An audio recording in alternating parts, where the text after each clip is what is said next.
नमस्कार दोस्तों, मैं हूं राघव और आज हम बात करने वाले हैं एक बेहद ही महत्वपूर्ण खबर पर जो भारत के ऑटोमोबाइल सेक्टर से जुड़ी है।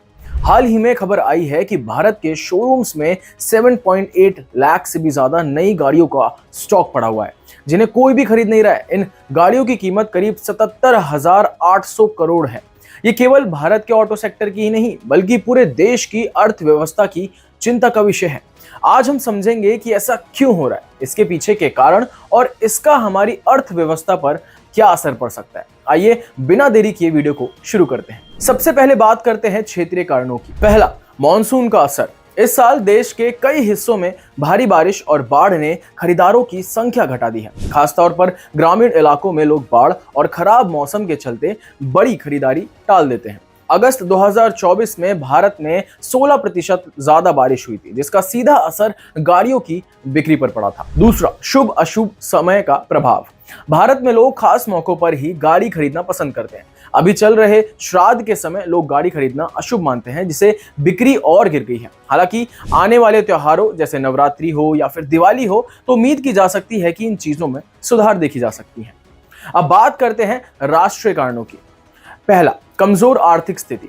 बढ़ती महंगाई और ब्याज दरें गाड़ी खरीदने वाले लोगों पर भारी पड़ रही हैं। लोगों के पास खर्च करने के लिए पैसा तो है लेकिन ये इस समय बड़ी खरीदारी करने से कतरा रहे हैं। दूसरा, ओवर प्रोडक्शन। कार कंपनियां डिमांड कम होने के बावजूद ज्यादा गाड़ियां बना रही हैं। इससे शोरूम्स में गाड़ियों का स्टॉक जमा हो गया है और अब हम इसे निकालने के लिए डिस्काउंट की जरूरत है। उदाहरण के लिए मारुति सुजुकी ने कहा कि वे अपनी प्रोडक्शन लाइन में कटौती कर रहे हैं ताकि स्टॉक को काबू में रखा जा सके। तीसरा, उपभोक्ताओं की बदलती पसंद। भारत में अब लोग छोटी गाड़ियों की बजाय एसयूवी और बड़ी गाड़ियों की तरफ रुख कर रहे हैं, लेकिन कार निर्माता अभी भी बड़ी मात्रा में छोटी गाड़ियां बना रहे हैं जिससे ये गाड़ियां बिक ही नहीं पा रही हैं। आइए अब इसके साथ ही वैश्विक कारण भी हैं, उन पर भी नजर डालते हैं जिनका असर भारतीय ऑटोमोबाइल सेक्टर पर पड़ा है। पहला, वैश्विक सप्लाई चेन की समस्याएं। पिछले कुछ सालों में चिप्स और अन्य जरूरी पार्ट्स की कमी ने ऑटोमोबाइल कंपनियों के प्रोडक्शन को प्रभावित किया है। अब जब प्रोडक्शन नॉर्मल हो रहा है तो गाड़ियों का स्टॉक बढ़ गया है क्योंकि बिक्री उतनी तेजी से नहीं हो रही है। दूसरा, इलेक्ट्रिक वाहनों की बढ़ती मांग। वैश्विक स्तर पर इलेक्ट्रिक वाहन यानी कि ईवीज की मांग बढ़ रही है और परंपरागत ईंधन से चलने वाली गाड़ियों की डिमांड घट रही है। भारत में ईवी का बाजार अभी उतना बड़ा नहीं हुआ है लेकिन ये बदलाव धीरे धीरे भारतीय बाजार पर भी असर डाल रहा है। अब बात करते हैं इस संकट के भारत की अर्थव्यवस्था पर क्या असर पड़ रहा है। पहला, कमजोर उपभोक्ता आत्मविश्वास। अगर लोग ऐसी ही महंगी चीजें नहीं खरीद रहे हैं तो इसका मतलब है कि लोग अपने भविष्य को लेकर चिंतित हैं। अगर यही स्थिति बनी रही तो फिर रिसेशनरी साइकिल को जन्म दे सकती है जहां खरीदारी की कमी से प्रोडक्शन भी घट जाएगा और नौकरियों पर संकट आ सकता है। दूसरा, ओवर प्रोडक्शन का खतरा। गाड़ियों का बढ़ता स्टॉक कंपनियों और डीलर्स की फाइनेंशियल हेल्थ को नुकसान पहुंचा सकता है। अगर गाड़ियां बिक नहीं रही हैं तो कार कंपनियां प्रोडक्शन कट कर सकती हैं जिसका सीधा असर नौकरियों पर ही पड़ेगा। तीसरा, बैंकों और एनबीएफसीज पर असर।